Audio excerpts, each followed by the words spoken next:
Aktivitas belajar bagi setiap individu tidak selamanya dapat berlangsung secara wajar. Kadang-kadang lancar, kadang-kadang tidak.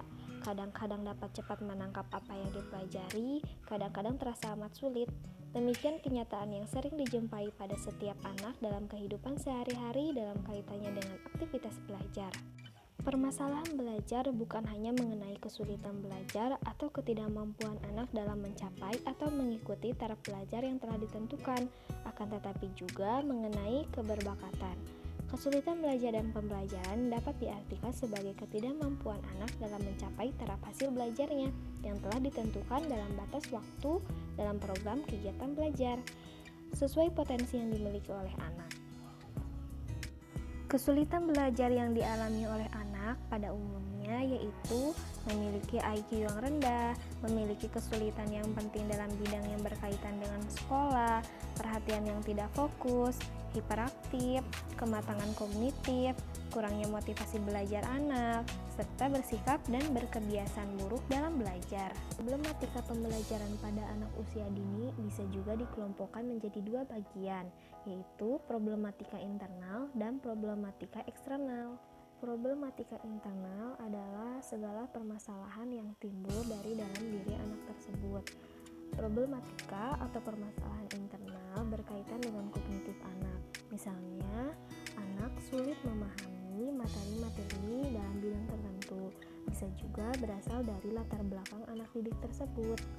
Permasalahan internal yang menghambat pembelajaran pada anak biasanya disebabkan karena anak tersebut mengalami stres, perasaan takut, fobia sekolah, mencari perhatian, ingin menguasai kelas, agresif, tidak menurut, suka berkelahi, mengganggu teman yang lain, menyendiri, dan tidak memperhatikan guru.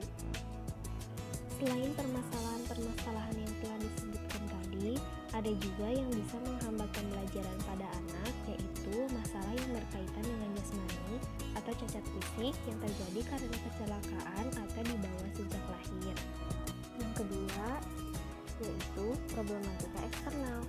Problematika eksternal ini kebalikan dari problematika internal, yaitu permasalahan-permasalahan pembelajaran pada anak yang timbul dari luar masing-masing anak didik tersebut. Nah, problematika eksternal ini muncul dari beberapa hal. Yang pertama yaitu dari guru. Menurut Fajar, ada 10 penyakit guru yang dapat menjadi masalah atau hambatan bagi proses pembelajaran pada anak. Di antaranya yaitu tidak punya selera, mutu amat lemah, kurang disiplin, asal masuk kelas, kurang strategi, tidak banyak cara, kurang terampil mengajar, asal susun materi, lemah sumber belajar, dan wawasan yang tidak luas. Dan yang kedua yaitu sarana prasarana. Sarana prasarana juga sangat mempengaruhi bagi pembelajaran anak. Sarana prasarana sangat penting untuk menambah motivasi belajar anak didik. Sebaliknya, kurangnya sarana prasarana bisa menimbulkan kejenuhan, ngantuk, atau malas belajar. Yang ketiga yaitu media massa. Era sekarang adalah era informasi, di mana banyak media massa yang menyajikan informasi-informasi yang menarik untuk dibaca dan dilihat, baik yang negatif maupun yang positif, baik media massa cetak maupun elektronik. Media elektronik misalnya saja televisi.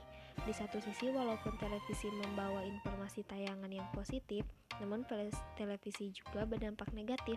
Maka sebaiknya orang tua harus mendampinginya agar orang tua bisa menerangkan hal-hal yang belum dimengerti oleh anak. Namun jika tidak, maka hal-hal yang ditayangkan di televisi akan diserap semua oleh anak, baik yang positif maupun yang negatif. Dan yang terakhir yaitu lingkungan. Lingkungan adalah salah satu permasalahan pembelajaran yang sangat penting.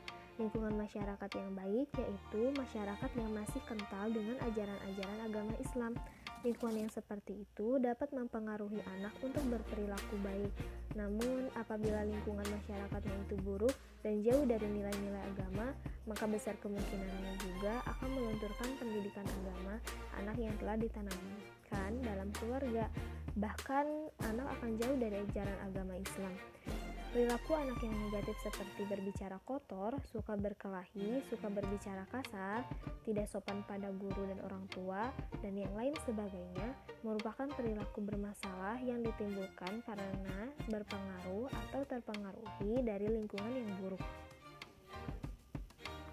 Lalu, bagaimana yang harus kita lakukan dalam pengentasan masalah pembelajaran anak? Di sini, saya akan memberikan 3 tips. Yang pertama yaitu peningkatan motivasi belajar. Yang kedua, pengembangan sikap dan kebiasaan belajar anak. Dan yang ketiga yaitu layanan konseling individual. Guru yang profesional, guru yang bertanggung jawab tentu akan mendukung apa yang anak kerjakan.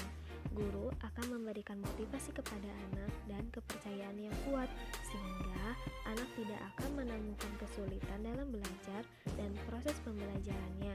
Karena dengan motivasi-motivasi dari guru tersebut, jika guru terus memberikan motivasi, maka anak akan percaya diri terhadap apa yang akan dikerjakannya.